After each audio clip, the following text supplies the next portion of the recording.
No, it wasn't the Vikings and Broncos getting together for a joint practice, and it wasn't a ball game at Coors Field. It was the Twins pounding out 24 hits in a 17-9 thumping of the Rockies at Target Field. Carlos Correa and the boys were bopping, and Pablo Lopez was better. So, everybody, let's get locked on Twins.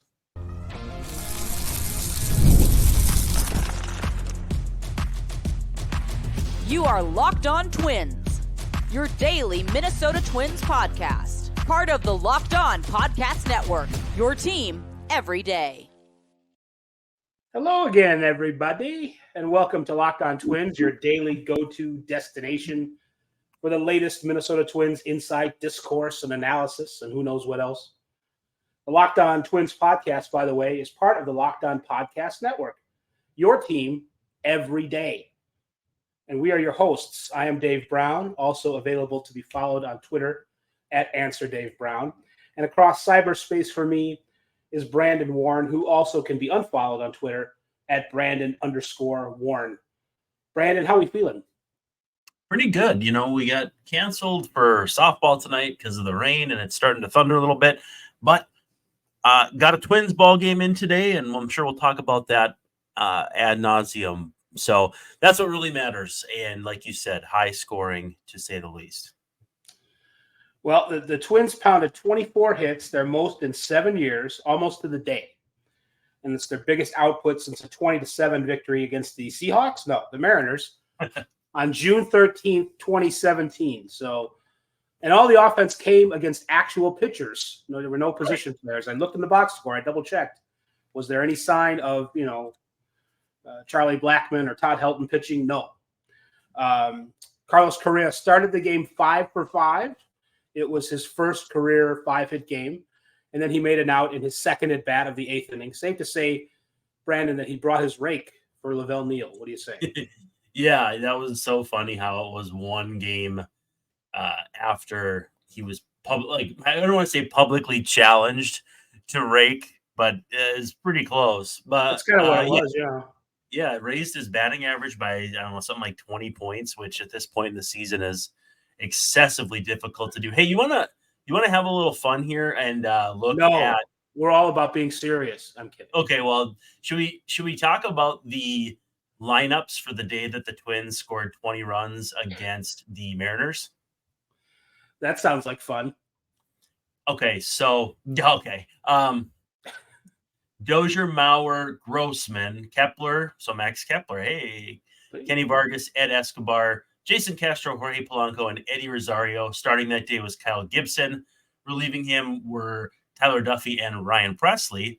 On the Mariners side was Ben Gamble, Mitch Haniger, Robinson Cano, Nelson Cruz, Kyle Seager, Danny Valencia playing first base. I did not remember that. That has been effectively erased from my memory. Gerard Dyson, Mike Zunino, and Twins legend Taylor Motter playing short. Their pitchers were Christian Bergman, Casey Lawrence, Mark Zepchinski, Tony Zeke, and then Chooch, Carlos Ruiz, who did not even play in the game as a position player, through the 9th inning and actually struck somebody out. I gotta pull up who that was. He struck out. Who did he strike out? Oh, Kenny Vargas looking. That's absolutely hysterical. That's definitely worth looking up to see. Yeah, the video record of that at bat. That sounds. It's got to exist. I mean, now that they've digitized that whole library, or that MLB's kind of got like MLB Film Room, I'm sure you could find it pretty easily, or just typing it in on YouTube all the same. By the way, I do have to quickly say today's episode is brought to you by eBay Motors. From brakes to exhaust kits and beyond, eBay Motors has over 122 million parts to keep your ride alive. With all the parts you need at the prices you want, it's easy to bring home that big W. So keep your ride alive at ebaymotors.com. Eligible items only. Exclusions apply. eBay's guaranteed fit is only available for U.S. customers. It's dangerous to do a tangent, but our sponsor eBay reminded me of something that happened last night, and it is baseball related. It happened to me and my son. We went to the Royals game. It was actually my first Royals game since the Twins series, but we went as people, regular people, not media. And he's only 9, so he's not in the media yet. But we sat in front of a very famous Kansas Cityan and somebody that people in the Twin Cities are going to know, Bobby Bell, who played his college football at the University of Minnesota and is in the Pro Football Hall of Fame as a Chief. Good player. And one of the 50 or 100 best players of all time. And I recognized that he was a Chief at first. I didn't know it was Bobby Bell, although that would have been my first guess. So we had some fun with that. But he kind of chastised my son because Remy was wearing a Yankees hat and a Yankees jersey. Remy had, for a school project, had done Yogi Berra as a famous Missourian. And Yogi Berra was born in St. Louis. So Remy's kind of half kidding, but sort of a Yankees fan right now. You know how 9-year-olds are. Anyway, so Bobby Bell, tries to take the hat away and, wonders where his Royals hat is. And he's being a very good fan. And then he tries to trade it for something on him. And we didn't get an autograph. We got a picture, but we also got this little lip balm, this chapstick that had Bobby Bell's picture and his name and whatever. And he's like, young man, I better not see that on eBay. So finally I've connected the circle back to our eBay thing. But I thought people would like it. Bobby Bell's 83. About 9 years ago, he got his degree finally at Minnesota. And the dude's in the Pro Football Hall of Fame and couldn't be nicer. He absolutely killed the Royals too. You got Bobby Bell Cosmetics instead of Bonnie Bell. That's true. I didn't even think of that. But I had to check to be sure that I was thinking that was cosmetics, because I know Bluebell is ice cream, and I'm actually thinking about ice cream after the show. So my brain is all over tonight. Well, that's all right. As long as you get some ice cream, you'll feel better later. But so the big, I would say, other than the offense, which we'll talk about a little bit more, Correa, I wanted to make one more point about him, at least one more. And you brought it up yesterday online in the wake of what Lavelle had written, wanting, you wanted to see Carlos rake. And Carlos, even before his 5-hit game, his adjusted OPS, his numbers, as relative to the league and the times, are about what they were with Houston. He's not really any different of a hitter than he was. Right. With the Astros in his prime. So, I think some of the to take the kidding out of it, to sort of half address what maybe Lavelle is saying. If you look around the league, there aren't that many players who are, hitting the crap out of the ball. Offense is down, relative to how everyone else is doing. And Carlos is kind of one of those guys. He's not going to have Aaron Judge numbers or Bryce Harper numbers or somebody like that. But he really is, irrespective of going 5 for 6. He's hitting and playing defense and being exactly what the Twins wanted when they got him. I think the depressed offensive environment is breaking a lot of people's brains because they just don't quite grasp that, what offense was a few years ago, 2019, steroid era, all the different seasons. It's a different story every year. By the way, as of this exact second, the MLB collective OPS is exactly 700. So by comparison, last year it was 734. Year before it was 706. So we're almost like this every other year thing. 728 in 2021, 740 in 2020. Guess what it was in 2019? 760. 758. Oh man. You went over, you overbid, you lose. Sorry, Bob. Yeah. Sorry. Yeah. So I don't know if some people get the 2019 balls and some people don't. We've kind of wondered aloud about that too. Yeah. But I think the 2019 balls might have been it. I mean, it wasn't all home runs though. It was lots of different kinds of hitting at Coors Field. It was sort of I think the offensive output that most Twins fans sort of expect from the Twins that isn't probably going to be reasonable. So, one point before we take a break, Rocco Baldelli, manager, lifted Pablo Lopez after he had allowed a couple runs over 5 innings. Pablo pitched okay. He had thrown 90 pitches, and I think it was a 10-3 lead. Is that okay? The Yankees start was not what we wanted, obviously, out of Pablo, but it was a little bit more in line with what he's been doing. I think the focus that we have on pitch counts and stuff kind of cuts both ways, because Louis Varland, coming out of last night's game when he did, rankled some people, and it's like, okay, look at his third time through the order, look at his numbers at AAA, look at his numbers, all these different things. And with Pablo, I don't know that it was I think it was 8-2 when he came out. And I don't know that it necessarily was, get him out of there, don't burn up extra bullets in a game that you should have in the bag, which ended up not being the case, at least until the eighth inning.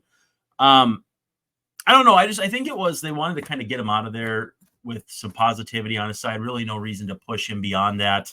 And, get your bullpen some work, especially, they wanted it to be a get right game for Caleb Thielbar, and more on that in a bit too, because it wasn't that. So I think it was just more of an abundance of caution, not out of injury necessarily, but just trying to kind of get that positive snowball rolling down the hill. And I think for the most part that was accomplished. Now the next start against he won't. I don't think he'll get Oakland. I think he's going to miss Oakland, so he'll have the next series. But getting that ball rolling in the right direction can only be good for a guy whose ERA is still over 5. That would be the Rays, I think, the next series. So I think you're right. Yeah, for some reason I was thinking it was somebody else, but it's the Rays, and then they go to the A's. Right, a lot of rhyming going on. The A's, the Rays, the A's. So, hey, let's take a break, and then we'll come back. We'll talk more about the game and what it all means. Yeah, sounds great. We've got a new sponsor, and is the Tax Network USA. Here on Locked On Twins, we pride ourselves on getting you the latest news for your team, whether it's off-season, draft, spring training, hopefully the playoffs this year. Only 10 teams over 500 last time I checked, so at least a decent chance if they can stay there. But we're year-round. Well, you know what else is year-round? Collections season. Just because tax season is over, we've passed that magic day in April. It doesn't mean the IRS is just going to back away and get off their full court press. They're still going to come after you if you haven't filed your stuff. The IRS can garnish your wages, levy your bank accounts, and even seize your property. So don't let the IRS target you. Let the licensed professionals and tax experts at Tax Network USA go to bat for you, especially for me. I've been doing different things as far as independent contracting for more than a decade now. And so I have to be, cautious with having a little extra money at the end of the year that I can kind of throw into different things. And it's always good to have a tax professional on your side, whether you're being proactive or reactive to what your tax situation is. I would recommend proactivity, but you know what? Sometimes it doesn't work for everyone. Maybe I'm just built different. But with over 14 years of experience and an A+ rating from the Better Business Bureau, Tax Network USA has saved their clients over $1 billion in tax debt. So even more than Shohei Ohtani has coming to him in the next 40 years. Whether you owe taxes, have complicated matters that require tax planning, or finally hit that parlay this season and need help correctly filing, call 1-800-549-1000 or visit tnusa.com/lockedon. Again, 1-800-549-1000 or visit tnusa.com/lockedon. And you can also look in the episode description and get all the details you need. Tax Network USA, give them a shot. And we also have to give some love to our friends at PrizePicks, North America's #1 DFS platform. And it's super easy to use. It's just more than or less than on 2 to 6 different stat categories. You get to pick more, pick less, and just kind of play the odds however you choose to. And the new feature that I've been watching is Demons and Goblins. Again, we've said it before, but the demon picks are in red. They're a little bit scarier. That red is supposed to make you think of like your heart pumping. You're trying to turn your $10 into 1,000 because they do have 100 times multipliers if you really get risky. If you're a little more conservative, a little more risk averse, the Goblin picks are for you. They're in green, not as big of payouts, but safer picks. So pick your own path. It's like one of those books you read as a kid where if you want to go one place, you choose page 74. And if you want to choose another, go page 86. Well, are you going to do the Demons? Are you going to do the Goblins? That's between you and PrizePicks. But if you win something, I'd love to hear about it. So if you're into the NBA, we are definitely coming down the home stretch here. Not too many games left. You can pick more than or less than on 3-pointers made, turnovers committed, fouls committed against Luka Doncic that weren't actual fouls. I may have made that part up. And for baseball, though, every stat under the sun is an option for you. Pitcher strikeouts, first inning runs, which for the Twins never seems to be a big deal, though it was today. They pushed across 5. But download the app today and enter code LOCKEDONMLB for a first deposit match up to $100. They're going to match it up to $100. You throw in 100, they'll give you 100. That code again is LOCKEDONMLB. It's all one word. It's all lowercase. And get that first deposit match up to $100. Join PrizePicks today. Pick more, pick less. It's that easy.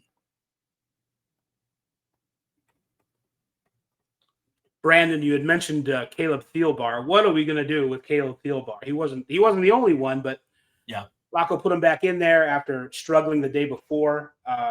He continued to struggle. He allowed 3 runs, 1 earned, with 2 walks. I think Carlos Correa made an error. So Carlos, just not trying to show up Lavelle too much. Yeah, did make a mistake or two in the game. A bunch of people jumped on that and said, if he's going to rake like this, he's got to have the glove for it too, because they turned it around on him, and it was you people are so clever. It was pretty good, yeah. But we can't. Thielbar, we can't send him down. He's an old man. He's 37 years old. He's just not quite right. I don't know if it's just because he is so. He's got like this nonconformist delivery where he separates his hands, and he's curveball guys are sometimes hard to maintain, and but his ERA is 8.04, and you can't send him to St. Paul through normal channels. He's pretty much got to figure this out up here. We wait for him, right? They're not going to get rid of Caleb Thielbar. Yeah, I mean, to me, they kind of, I think, danced around it a little bit, but it felt to me like his curveball is something he's showing. I don't know if it's some sort of tipping where he's bringing his hand behind his back or something. And if it's that versus a fastball, there's got to be something he's doing here, because they were, as they would say it, they were spitting on his curveball, had no interest whatsoever in chasing. And without a swing and miss chase curveball, of lefty with a 93, 94 mile an hour fastball is, garden variety in this day and age. Back in the days where I grew up, when I started watching baseball, 93, 94 from a lefty was basically Billy Wagner. So in today's game, that's not all that special. And now his ERA is like one of those seedy hotline area codes. So he's got to get that in line. I don't know, I don't think it's a Jose Abreu tell the team you'll go down on an optional assignment kind of thing, but I could see it being I don't know, I don't like to say phantom IL thing, but maybe just like a elbow tendonitis, shoulder soreness, some kind of thing. I don't know. It's not an easy decision, but at the same time too, you just can't keep running him out there, because Steven Okert isn't good enough to shoulder the load all by himself as the primary lefty in the bullpen. And that's not to say you couldn't have him as a lefty, bring up another righty and do whatever you're going to do with Thielbar. And, having a lefty is certainly nice, but it's not the be all end all. Just with that said, there's no easy decision here at all. And so I'm glad I don't have to make it, because, Thielbar's a good guy. He's a Minnesotan through and through, but that's not how you make baseball decisions. And so it's going to get tough one way or the other. Although they did make one move. They sent out Alex Kirilloff. So they're not afraid to make.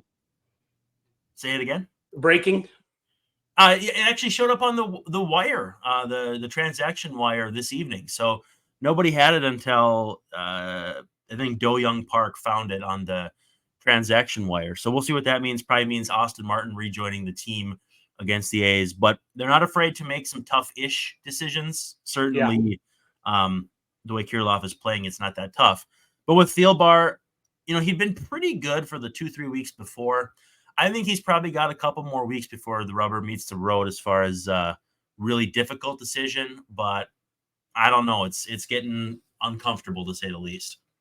Cody Funderburk, I don't know if he's pitched in the last 24 hours, but he started his turn at AAA with 4 scoreless innings. So there's also that as well. This is what Thielbar said the day before, so this would be Tuesday. My stuff sucks. The process sucks. Everything just sucks. I really don't know what to say. I'm trying.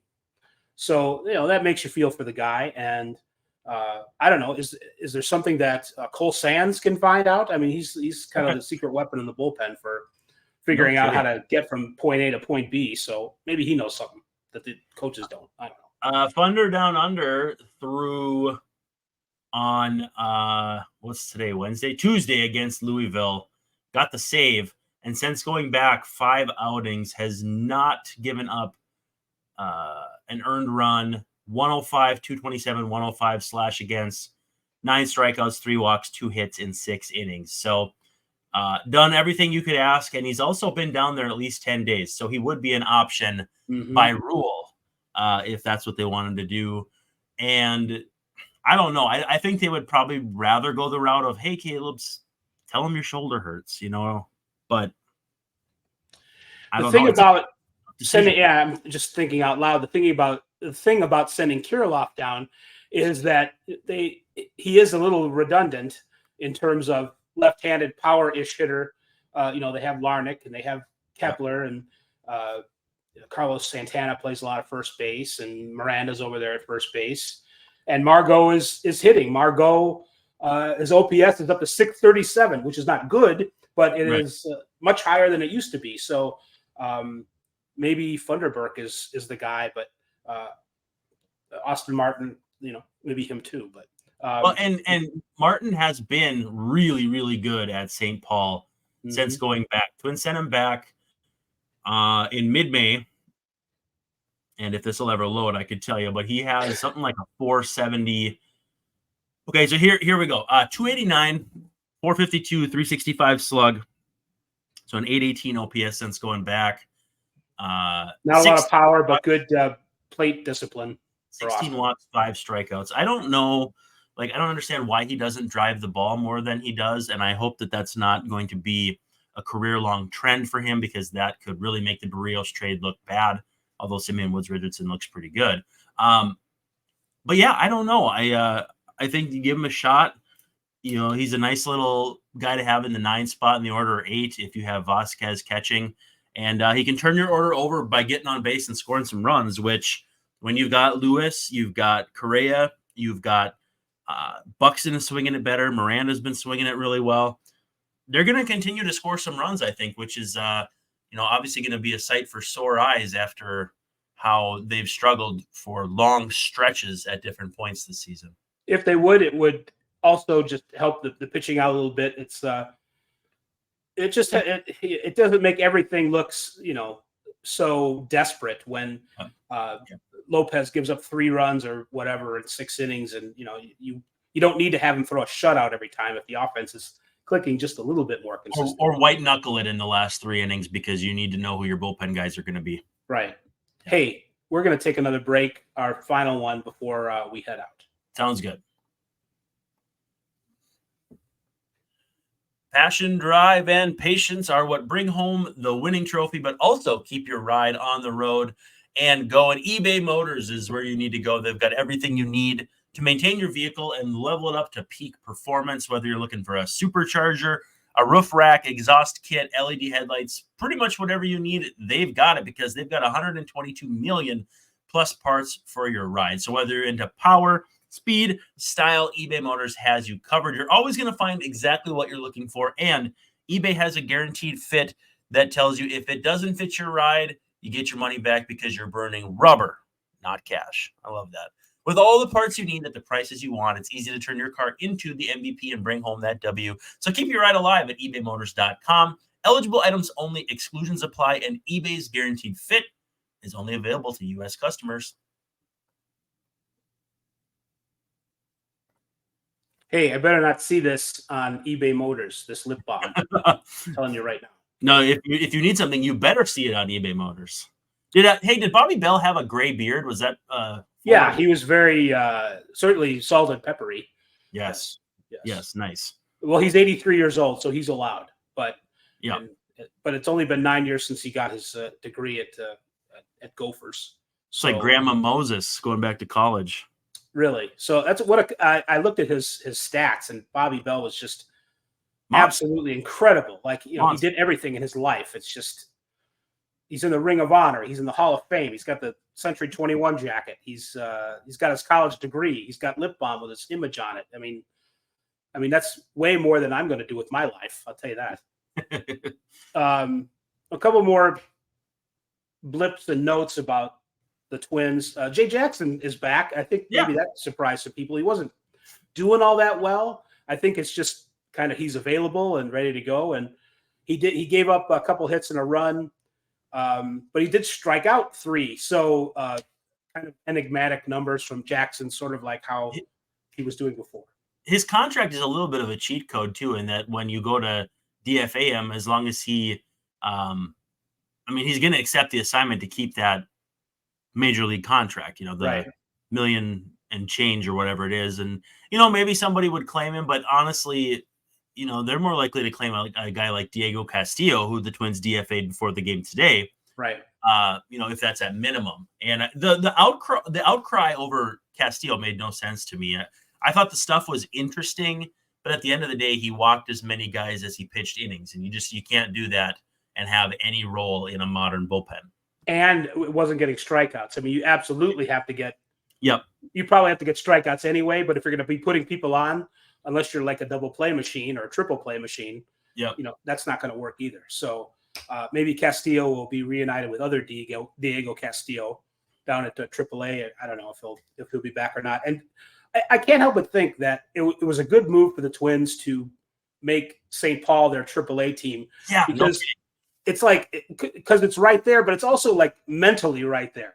Mm-hmm. The guys think, oh man, I got to go to like Portland, Oregon for AAA. That's so far away. I'm never going to get back here. But it's just it's like a scooter ride basically from across the river.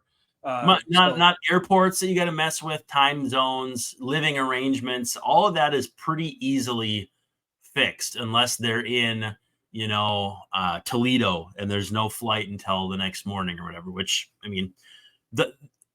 thus is life when you're playing AAA baseball as opposed to the big leagues. But I think it took COVID, which no positives there. But I know they would ask Dave St. Peter, like, why don't you ever have the St. Paul Saints as your AAA affiliate? And it's like, well, you need an affiliate to drop out to add one. You have to take that team from another league. And so then COVID hit, they eliminated a bunch of affiliates, and suddenly the St. Paul Saints became an option. And for all the things that COVID did badly, the Twins getting their affiliate in St. Paul is about the only thing that's even marginally positive to come out of it. Right. So, at least they pounced when the situation presented itself, as St. Peter said. It's not something that you can just change at the drop of a hat, and the minor league restructuring and all that. Do you ever hear the Coldplay song where it's "I hear St. Peter call my name," and I hope St. Peter will call my name. I always think of Dave St. Peter when I hear that song. Right. That would be a good kind of like a wacky parody song that like a Weird Al related. So maybe we can work on that. When we're not podcasting, we can. I consider myself a creative guy. I don't know, but the one thing before we hit it for the night, Brock Stewart threw from the mound for the first time since being injured with his shoulder, I believe. And so, that's kind of a slow deal. It was last year as well. It was kind of a long time till they got him back. Yeah. He showed himself to be a really important piece. They're slow walking it, and you have to, I suppose, but that would be another big piece to get at some point before the season gets hot.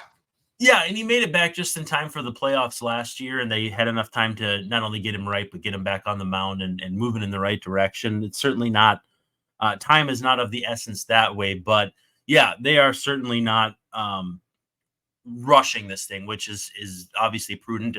With a pitcher with his history of arm issues, whether or not they're related, you definitely want to be careful. And so I don't blame them for the abundance of caution. By the way, I had a little joke for you. I saw a name on Twitter that made me think of you, and it was if you combine. Remember when you used to have the Tyler Trevor thing about the? Oh, I remember. There was someone on my Twitter that came across named Trevor Diffley, and I was like, oh my gosh, I need to tell Dave about this because you said everyone was named Trevor or Tyler, and then you got Duffy Diffley. I don't know. I just thought you'd be delighted when I say I actually sent it to somebody else. I said Dave's going to lose his mind when he sees this name. That must be Tyler Duffy's alter ego. Trevor Diffley. Trevor Diffley. That's what you say when if Tyler Duffy had Tyler Duffy had a bad game, you'd call him Trevor Diffley. Well, I said Joey Chestnut's going to return as Joey Walnut with a funny mustache. I sensibly chuckled at that. Yeah, when you wrote it, so that was good. Thank you. I guess I have a second to tell this story. Sure. So the Twins fans remember this. They had a bunch of Tylers and a bunch of Trevors, and what was the third name? It was Taylor Rogers and Taylors. And one time in a post game, it wasn't a scrum. It was just me and Trevor Plouffe. I actually called him Tyler, and he's like, "Who?" And for a second, he wasn't happy because guys, when you call them by their non-name, they don't like it. And then I'm like, I didn't go to the whole explanation, but it was like, no, I had talked to Tyler Duffy a second ago, and that's why I did it. And he eventually forgave me. But my own joke there about the Tylers and the Trevors and the Tanners and the Toolies on the Twins, came back to haunt me. So what's the foisted by your own petard? Petard, yeah. I never know exactly what that means, but it feels Tyler. Yeah, for Tyler. Well, that's all we got time for. That's all we got time for. So that does it for this episode of the Locked On Twins podcast. Again, Dave Brown, Brandon Warren. We're going to see you soon. In fact, we'll probably see you. We'll see you tomorrow night.